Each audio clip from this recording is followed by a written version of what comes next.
do we have the original manuscripts of New Testament? Let's hear from Professor Bart Ehrman. Bart Ehrman is the James A. Gray Distinguished Professor at the University of North Carolina at Chapel Hill. Professor Ehrman completed his Master's of Divinity and Ph.D. degrees at Princeton Seminary. He is an expert on the New Testament and the history of early Christianity. 5 of his books have been on the New York Times bestseller list.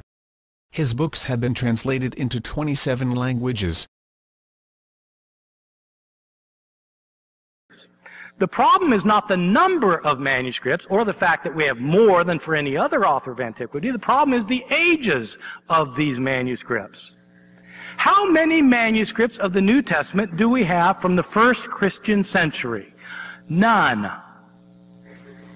From the decades after the books were written, how many do we have? The years afterwards, the decade, none.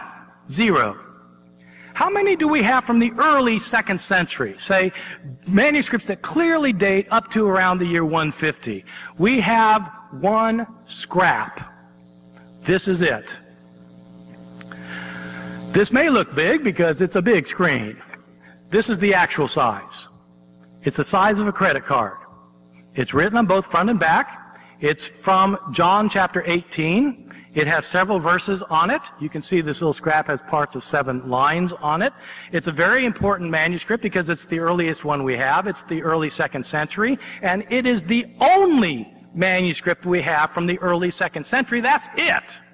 How many complete manuscripts do we have from the 2nd and 3rd centuries? We're not just talking about decades now after these things were originally written and copied and mistakes made and mistakes replicated and then more mistakes made and more replicated. We're not talking about years or decades. We're talking about centuries. How many complete manuscripts do we have from the 2nd and 3rd centuries? None. 0.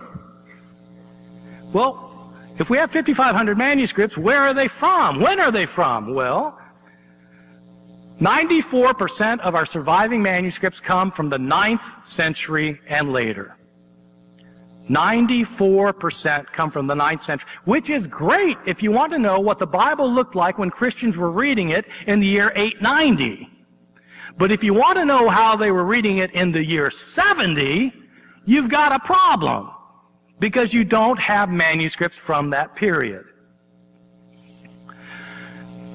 If you wanted to make a stack of the Bibles that are available to scholars today in manuscript form, the stack would go up to the ceiling. If you want to make a stack of the manuscripts that were made within, say, 60 or 80 years of the production of these books, you wouldn't be able to see the stack if we put it on the stage, because there's hardly anything. We do not have the originals of the New Testament, period. In order to understand what I mean by that, we have to realize how books were made in the ancient world. In the ancient world, when the Bible was produced, books could not be mass-produced. This was before electronic publication, Kinkos, or the printing press. Books were written by hand, and they were copied by hand. If you wanted a copy of a book, somebody had to copy it for you, or you had to copy it yourself. You copied it 1 page, 1 sentence, 1 word at a time. What happens when somebody sits down to try to copy a book by hand? Invariably what happens is they make mistakes, either on purpose or accidentally.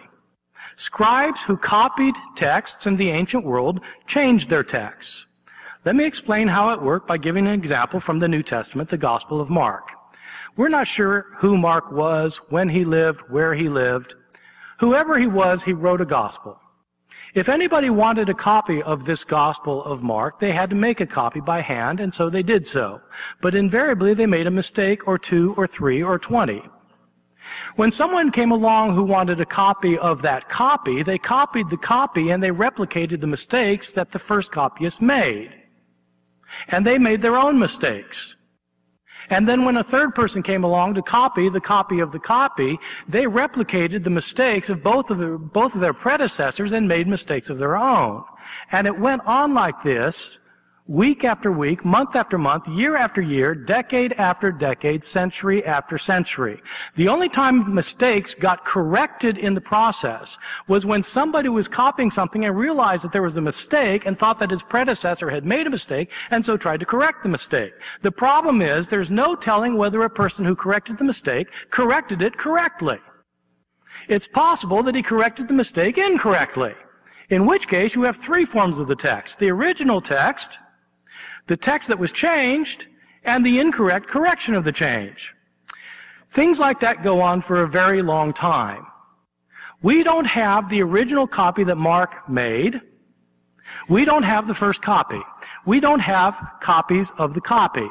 We don't have copies of the copies of the copies of the copies of the copies of the copies.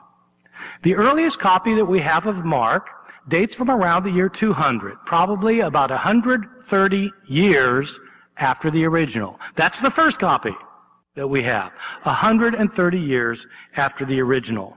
We don't have the originals of Mark or of any other book of the New Testament. If God preserved the original text intact, where is it? Why don't we have it, and why doesn't He know where it is?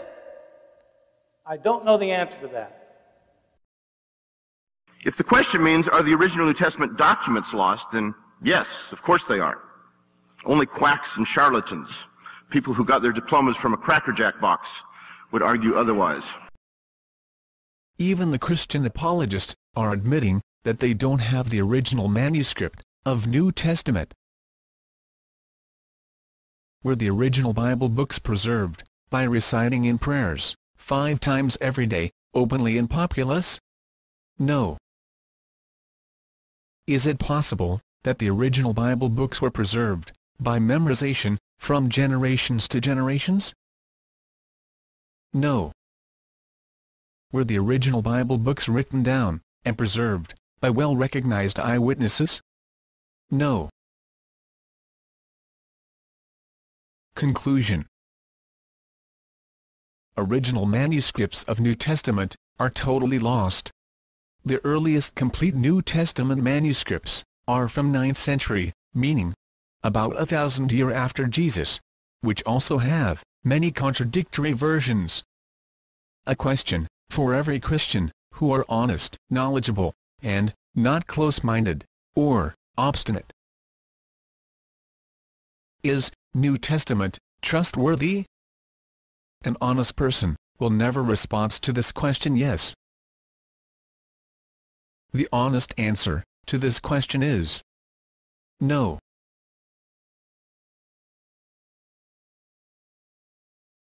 Like, share.